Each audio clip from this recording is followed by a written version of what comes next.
All right, let's talk about a wine with a name that just sounds important. Châteauneuf-du-Pape.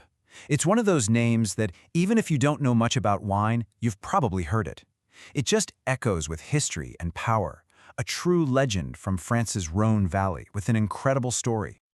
So, what's the big deal? What's the secret sauce? How did this one little spot on the map become a global benchmark for what a great wine can be?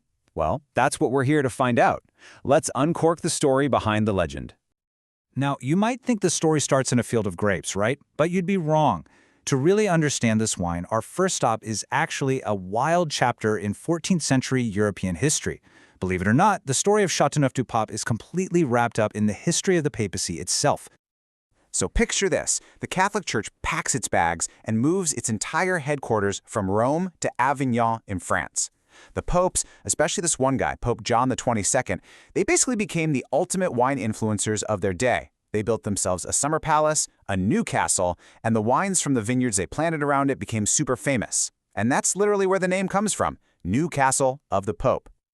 But this legacy isn't just about popes and palaces. It's a story of survival. Yeah, it started with the popes, but then disaster struck in the late 1800s. A tiny, almost invisible pest called phylloxera showed up and just wiped out vineyards all across Europe. It was a catastrophe, but they replanted, they rebuilt, and their fierce dedication to quality led them to a truly historic moment in 1936.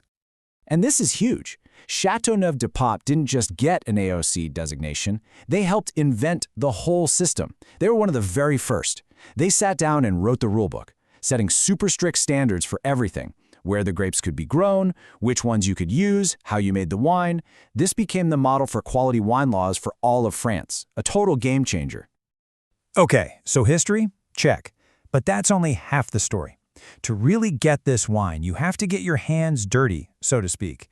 We need to dig into one of the most vital concepts in the wine world, terroir. Terroir is a fancy French word, but what it really means is the soul of a wine. It's the unique fingerprint of a place. It's everything that makes that spot on earth special. And in Châteauneuf-du-Pape, that fingerprint is incredibly powerful, and it all comes down to three key things. First up, there's the wind, the mistral. And we're not talking about a gentle breeze, okay? This thing is a powerful, dry wind that roars down the Rhône Valley. But it's actually the vineyard's best friend. It acts like a natural hairdryer, blowing the grapes dry after it rains, which keeps them healthy and wards off disease. It's a huge reason they can get such perfectly ripe fruit. And then you have the stones. You see pictures of these vineyards, and it's just rocks everywhere. These are the famous galettes roulées, or rolled pebbles. They're these big, smooth stones, and they do something amazing. All day long, they soak up that intense Mediterranean sun, and then at night, they slowly radiate that heat back up at the vines. They're like little personal space heaters for the grapes, pushing them to peak ripeness. But here's the really cool part. It's not all about those big stones. The whole region is this incredible patchwork, a mosaic of different soils. So while those famous galettes give the wines their signature power and intensity, you've got other plots with sand or clay or limestone, and those give the wine elegance, freshness, and all these other complex aromas. That diversity is a huge part of the secret. So we've talked history, and we've talked about the land itself. But there's one more massive piece of the puzzle. And this is where things get really interesting. We need to talk about the grapes. 13. Just let that number sink in for a second. Winemakers here can choose from 13 different grape varieties, reds and whites, to put in their wine. In a world where most legendary wines are made from just one or maybe two or three grapes, this is extraordinary. It's like giving a master painter a full palette of colors to work with. And that art of blending, it has a name, assemblage. The whole idea is that the final wine, the blend, should be way more complex and more amazing than any single grape could ever be on its own. It's all about teamwork. Each grape variety brings its own special thing to the party, and the winemaker is like a conductor, bringing them all together into one harmonious symphony. Now, even though they have 13 options, most of the time, the iconic red blends are built around this incredible trio. Grenache is the heart and soul, the lead singer. It brings the warmth and the big, ripe fruit flavors. Syrah is the backbone, the lead guitar. It gives structure, spice, and that deep, dark color. And Morvet, that's the secret weapon, the drummer. It adds tannins, depth, and gives the wine that ability to age for, well, decades. Okay, so We've got popes, we've got unique soils, we've got a protective wind, and a whole orchestra of grapes. What does all of this actually add up to when you finally pour it into a glass?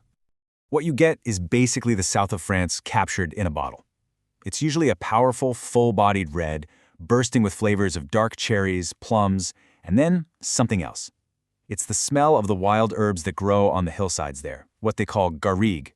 Think thyme, rosemary, lavender. It's complex, it's spicy, and it's absolutely built to last. And because this wine is so robust, it just sings with equally big flavored food. You got to think of things like grilled lamb, or rich game meats, a hearty stew packed with herbs, or some really good hard aged cheese. Oh, and anything with earthy truffles or mushrooms, a match made in heaven. So when you get right down to it, tasting this wine it's more than just a drink. It's like a history lesson and a geography lesson all at once. It's the liquid expression of this one specific place, its long story, and the centuries of tradition that have gone into perfecting it. It's a real taste of France. Which brings us right back to our big question. When you think about the popes, those sun-baked stones, that powerful mistral wind, and the artful blend of all those grapes, can you really taste all of that in a single glass? Well, I think exploring that question is exactly what makes Châteauneuf-du-Pape a legend worth uncorking.